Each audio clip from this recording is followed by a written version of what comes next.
예배 가운데 나오신 여러분을 환영하며 축복합니다.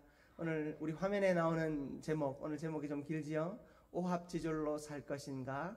일사불란하게 살 것인가?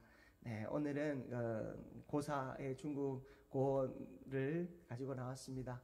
우리 서로 바라보면서 이렇게 인사 한번 나누었으면 좋겠습니다. 주님의 이름으로 환영합니다. 네, 우리 한 번만 더 이렇게 인사 한번 나눌까요? 우리 모두 한 마음 되십시다. 네. 요즘에 이제 선거를 앞두고 있지 않습니까?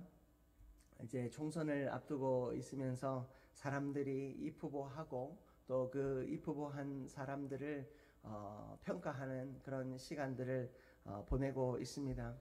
이럴 때마다 관상 이야기가 많이 나옵니다. 저 사람이 뭐 국회의원이 될 만한 상인가, 어떤 지도자가 될 만한 상인가, 또 특히 대선을 앞두고 나면 이제 그 사람의 그 상을 보면서 유명한 관상가들이 TV에 나와서 이런 상이다, 저런 상이다, 이런 이야기를 합니다. 여러분, 관상이라고 하는 것 자체가 사람의 외모를 보면서 그 외모에 대한 여러 데이터들을 가지고 있습니다. 이렇게 생긴 사람은 이렇게 살아왔으니, 이 사람도 이렇게 생겼으니 이렇게 살 것이다 라고 이야기하고 있죠. 우리가 사람을 평가할 때 외모로 사람을 평가하는 것, 그것이 너무나도 당연한 것처럼 생각합니다. 보통 그렇게 생긴 사람들은 그렇게 사니 이 사람도 그렇게 살 것이다 라고 생각하지요. 그러나 그리스도인에게 있어서 외모는 아무것도 중요하지 않습니다. 왜냐하면 예수 그리스도로 말미암아 우리의 인격과 우리의 존재 자체가 완전히 바뀌었기 때문입니다. 여러분, 우리는 겉으로 보이는 삶을 살아가는 존재가 아닙니다. 예수 그리스도로 말미암아 새로워진 존재, 예수 그리스도로 말미암아 새 인생을 살아가는 사람들입니다. 여러분, 혹시 보신 적 있는지 모르겠지만 관상이라고 하는 영화가 있었습니다. 그 영화의 마지막 대사를 보면 이제 송강호 씨가 이런 얘기를 해요. 내가 파도를 보고 바람은 보지 못했다라는 이야기를 합니다. 파도라고 하는 그 현상은 보이지만 그 파도를 일으키는 바람, 아주 그 내면적인 것은 그가 보지 못한 채 사람의 겉모습만 보고 판단하고 평생을 살아왔다라는 것을 고백합니다. 여러분, 우리가 이 겉모습만 보기 시작하면 지금 눈앞에 펼쳐진 그 문제 앞에 벌벌 떨고 두려워할 수밖에 없습니다. 그러나 그 내면을 안다면, 그 파도를 일으키시는 하나님을 우리가 볼 수 있다면, 그 하나님의 계획과 그 하나님의 섭리를 알 수만 있다면, 여러분, 우리는 보여지는 그 파도 앞에 일희일비하지 않을 수 있게 됩니다. 여러분, 우리의 능력은 하나님으로부터 옵니다. 우리의 능력은 파도가 아니라 바람으로부터 옴을 기억하며 우리의 모든 시간을 하나님 앞에 맡겨드릴 수 있는 저와 여러분들 되시기를 주님의 이름으로 축복합니다. 오늘 이 본문 말씀에는 예수님이 잡히시는 장면이 소개되어지고 있습니다. 여러분, 예수님이 잡히시는 이날, 예수님은 너무나도 쉽게 이 군대에게 잡혀가시게 됩니다. 예수님 곁에는 제자들 12이 함께 있었습니다. 아니, 11명이 있었죠. 11명의 제자들과 예수님이 함께 있었음에도 불구하고 제자들은 아무 힘도 쓰지 못한 채 뿔뿔이 흩어지고 맙니다. 마치 오합지졸의 모습을 보게 됩니다. 여러분, 새들이 쫙 날아오르는 장면을 보면 아주 대열을 맞추어서 새들이 잘 나는 모습을 봅니다. 특히 기러기 떼가 날아가는 모습을 보면 참 멋있게 비행을 하죠. 그런데 여러분, 까마귀 떼가 나르는 것을 보셨습니까? 요즘 이 서울 시내에서는 까마귀 떼를 잘 보지 못하지만 아마 우리 어릴 때는 까마귀 떼들을 아마 많이 보셨을 것입니다. 까마귀 떼는 일정한 방향과 무리가 없습니다. 까마귀 떼는 온 사방으로 막 날아오르는데 그 모습을 보면 너무나도 어지럽기 그지 없습니다. 그래서 이 오합지졸이 바로 이 오자가 까마귀 오자이거든요. 까마귀들이 모여서 나르면 질서 없이 막 자기 마음대로 날아오르기 때문에 그 모습을 보면서 병졸들이 질서 없이 행하는 모습을 보며 오합지졸, 마치 까마귀들의 무리와 같은 병사들이다라는 말로 오합지졸이라는 이야기를 씁니다. 무질서하고 아무런 규율도 없는 상태, 바로 이 제자들의 상태가 오합지졸의 상태였습니다. 우리가 어제 말씀을 들었지요. 제자들이 오합지졸이 될 수밖에 없었던 결정적인 이유가 무엇입니까? 그들에게는 기도가 없었습니다. 예수님께서 내 곁에 와 있기만 해달라고 부탁했습니다. 너희들이 특별한 기도, 능력 있는 기도 행하지 않아도 된다. 내 옆에 와 있기만 해라. 기도의 자리에 와 있기만 해라 라고 이야기합니다. 많은 이들이 기도하는 것을 두려워합니다. 왜냐하면 기도하는 것이 뭔가 질서 있고 잘해야 되고 좋은 말을 해야 되고 그 기도의 한마디 한마디에서 신앙의 연륜이 묻어난다 생각하기 때문입니다. 여러분, 하지만 이 기도는 배워서 되는 것이 아니라 기도는 주님 곁에 있을 때 되는 것인 줄 믿습니다. 여러분, 그러므로 우리가 기도의 자리에 나와 하나님을 부르는 것에서부터 시작해야 합니다. 여러분, 기도의 가장 모범인 이 주기도문, 주님 가르쳐 주신 기도가 우리에게 있습니다. 여러분, 그 기도는 가장 완벽한 형태입니다. 그 주기도문의 흐름을 따라서 거기에 내가 주 앞에 구할 것, 또 주님 앞에 아뢰을 것을 넣고 빼다 보면 좋은 기도가 되죠. 여러분, 기도의 형식은 아주 주님께서 잘 만들어 주셨기 때문에 어려운 것이 아닙니다. 하지만 그 형식 안에 들어있는 나의 중심은 아무 쉽게 형성되는 것이 아닙니다. 기도의 중심은 내가 기도의 자리를 지킬 때, 그 기도의 자리에서 주님 앞에 부르짖을 때 가능한 것입니다. 그래서 주님께서는 내가 너무 힘들고 괴로우니, 십자가의 이 형틀 앞에서 내가 너무 괴롭고 힘드니 너희들이 와서 내 곁에서 기도해 달라라고 주님께서 말씀하신 것입니다. 제자들이 그 주님의 허락하신 3번의 기회 앞에서 그들이 기도했다면 아마 이렇게 오합지졸로 살지는 않았을 것입니다. 그들이 기도하지 않았으므로 오합지졸로 결정적인 순간에 흩어지고 도망치게 된 것입니다. 여러분, 주님께서 기뻐하시는 믿음의 삶은 주님 곁으로 나오는 것인 줄 믿으시기를 바랍니다. 여러분, 주님 곁으로 나올 때, 여러분, 오늘 본문의 제목이, 오늘 말씀의 제목이 오합지졸로 살 것인가? 그 다음에 뭐죠?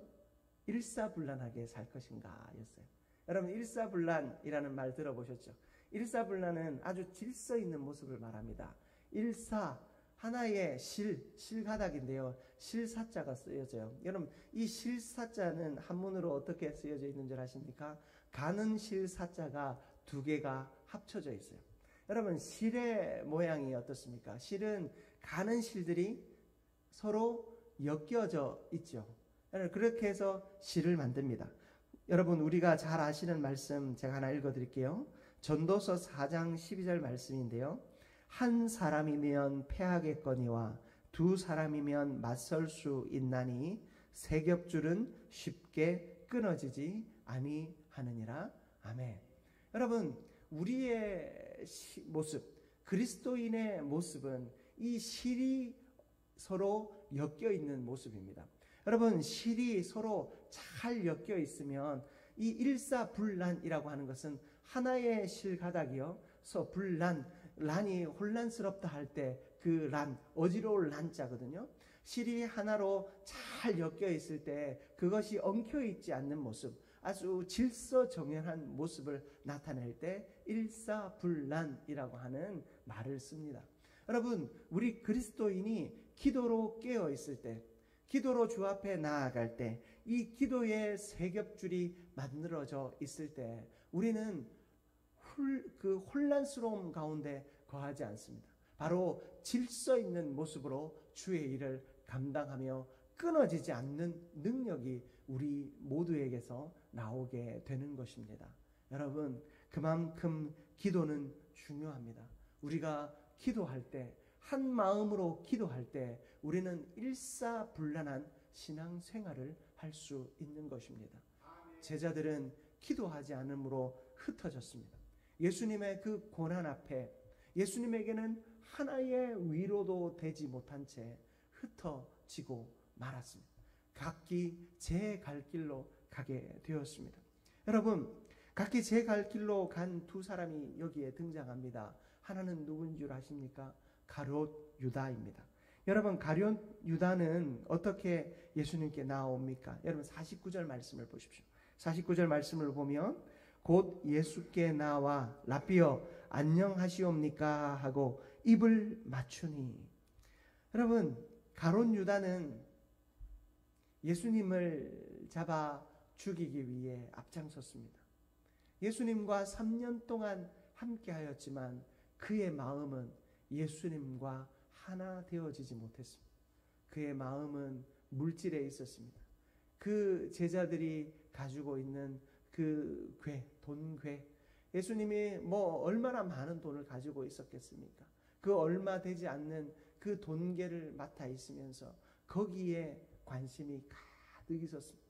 어떻게 하면 그거 빼먹을 수 있을까? 어떻게 하면 그거 내 것으로 만들 수 있을까 생각합니다.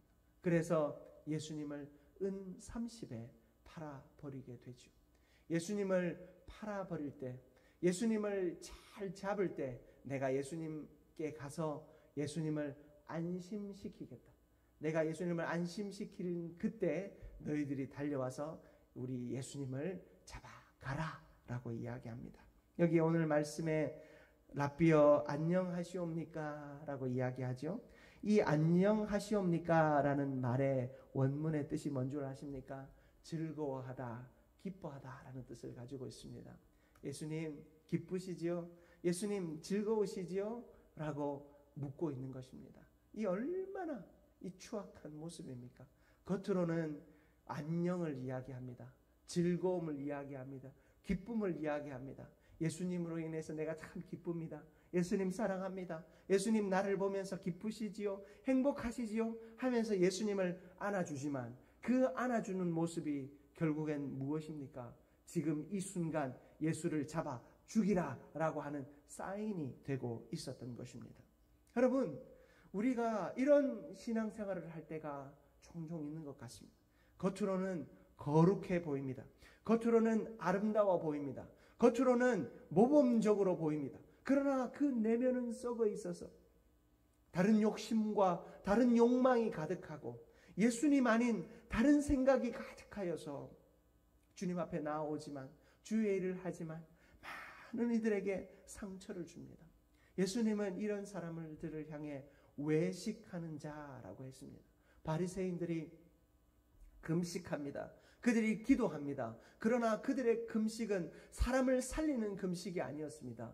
자기 자신을 드러내기 위한 금식이었습니다. 일부러 금식할 때마다 수염을 길게 기르고 얼굴을 씻지 않습니다. 몸을 씻지 않습니다. 내가 금식하니 이렇게 초췌하다. 내가 음식을 먹지 못하니 이렇게 힘이 들다라고 하면서 사거리에 나와서 많은 사람들이 지나가는 곳에 나와서 내가 금식하고 있다고, 내가 이렇게 기도하고 있다고 사람들을 향해서 자신의 의의를 드러내고 있습니다. 사람들은 그 모습을 보면서 야, 저렇게 신앙생활 해야지, 그래 저렇게 기도해야지 라고 이야기하며 그들을 존경하는 것 같지만 실상은 그 마음 가운데 죄악이 가득하고 있었던 것입니다. 예수님은 그들의 외식을 책망하고 있었습니다. 여러분, 사탄은 어떻게 가장합니까? 그들은 광명의 천사로 가장합니다. 그리고 큰 표적과 기사를 어떤 이들이 행합니까? 거짓 선지자들이 행하고 있습니다. 요한계시록에 보면 이러한 일들이 우리 삶의 자리에서 계속해서 일어나고 있음을 보여주고 있습니다. 여러분, 예수님을 향해 또 그리스도인으로서 서로를 향해 친밀함과 존경함과 거룩한 모습을 겉으로 보이지만 그 실상은 죄악으로 가득한 인생. 여러분, 고난 주간에 우리는 이 모습을 주님 앞에 회개할 수 있기를 축복합니다.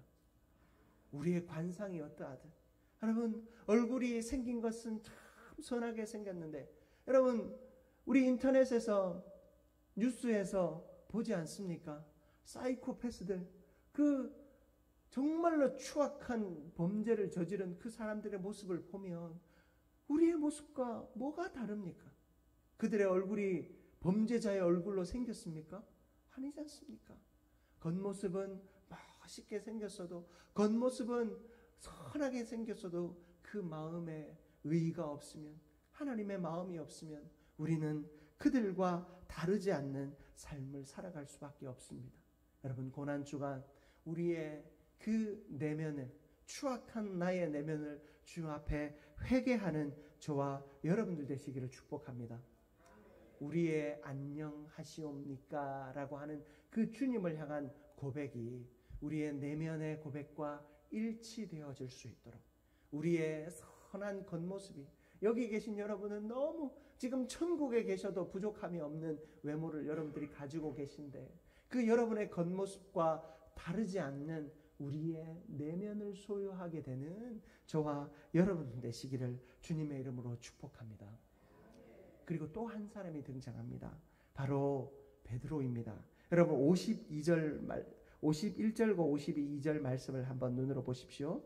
예수와 함께 있던 자 중에 하나가 손을 펴 칼을 빼어 대제사장의 종을 쳐 그 귀를 떨어뜨리니, 이에 예수께서 이르시되 내 칼을 도로 칼집에 꽂으라. 칼을 가지는 자는 다 칼로 망하느니라. 아멘.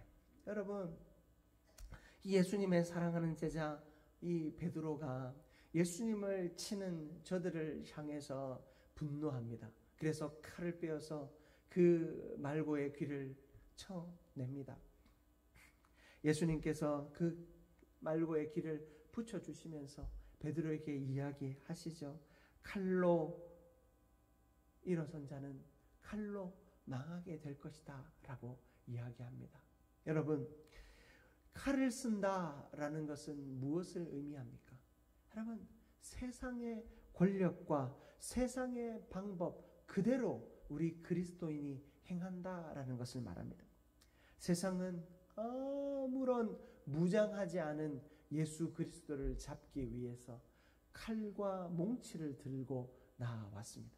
세상은 아무 힘도 없는 예수 그리스도를 잡기 위해서 세상의 가장 강력한 무력과 그 힘을 가지고 예수님께 나아왔습니다. 그러나 우리 그리스도인은 그 세상의 기준 앞에, 세상의 기준으로 주의 일을 해서는 안 됨을 주님은 이야기하고 있습니다. 여러분, 세상은요, 이익과 권력이 지배하는 곳입니다. 그러나 교회는 어떤 곳입니까? 사랑과 겸손이 지배하는 곳입니다. 주님의 사랑과 주님의 겸손과 주님의 순종이 지배하는 교회가 살아있는 교회인 줄 믿습니다. 여러분, 이곳에서 우리의 이익을 위해 일하지 않기를 축복합니다. 우리의 권력을 얻기 위해 일하지 않기를 축복합니다. 우리의 욕심을 이루기 위해 일하지 않기를 주님의 이름으로 축복합니다. 우리가 주님의 사랑으로 일하십시다. 주님의 섬김으로 일하십시다. 주님의 순종으로 일하십시다. 주님께서 제자들에게 그 칼을 칼집에 꽂으라 이야기하십니다. 여러분, 우리는 칼을 가져야 합니다. 세상 속에서 칼을 가져야 합니다. 주님의 거룩한 검으로 악의 세력을 물리칠 수 있는 칼을 가져야 합니다. 그러나 그 칼이 세상에서가 아니라 교회에서 사용되어진다면 하나님은 결코 기뻐하지 않습니다. 우리의 칼은 주님의 말씀의 검이어야 합니다. 성령의 검이어야 합니다. 주님의 능력의 검이어야 합니다. 이 칼은 세상의 칼과는 다릅니다. 예수님의 사랑의 칼이요, 예수님의 사랑의 능력이 그 칼에 있어야 할 줄 믿습니다. 그것은 사람의 목숨을 빼앗고 사람의 권세를 빼앗는 것이 아니라 사람을 살리는 칼이 되어야 하고 사람을 세우는 칼이 되어야 할 줄 믿습니다. 그러나 그 칼은 악한 권세는 물리치고 사탄의 권세를 물리칠 수 있는 칼이 되어야 할 줄 믿습니다. 우리의 힘과 능력은 거기에 사용되어야 합니다.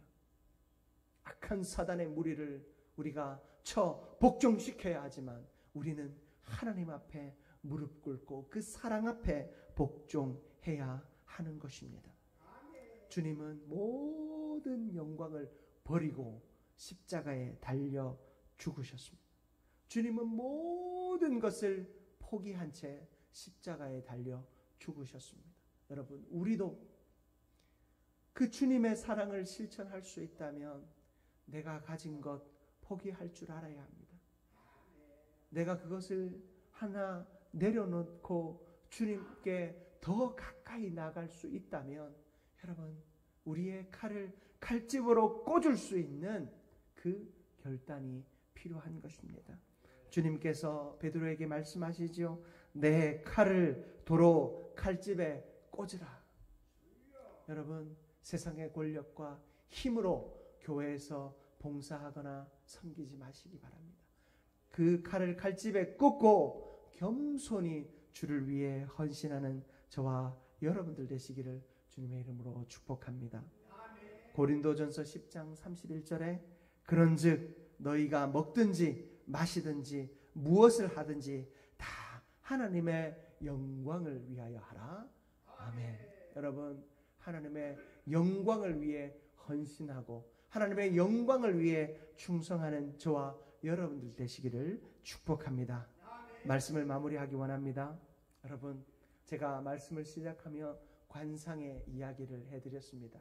여러분, 우리의 겉모습으로 일하는 것 아닙니다. 우리의 겉모습이 아니라 우리 속에 살아계신 예수 그리스도의 능력으로 우리는 헌신하고 일하는 줄 믿습니다. 여러분, 예수님의 고난 앞에 우리의 내면이 살아나기를 축복합니다. 우리의 속사람이 주님 앞에서 살아나기를 축복합니다. 겉모습의 화려함으로 일하지 않고 주님의 영광을 위해, 또한 우리가 기도의 세 겹줄을 가지고 오합지졸로 살아가는 것이 아니라 일사불란하게 기도의 능력으로 헌신하며 세상 속에서 예수 그리스도의 온전한 능력을 나타내며 살아가는 저와 여러분들 되시기를 주님의 이름으로 축복합니다.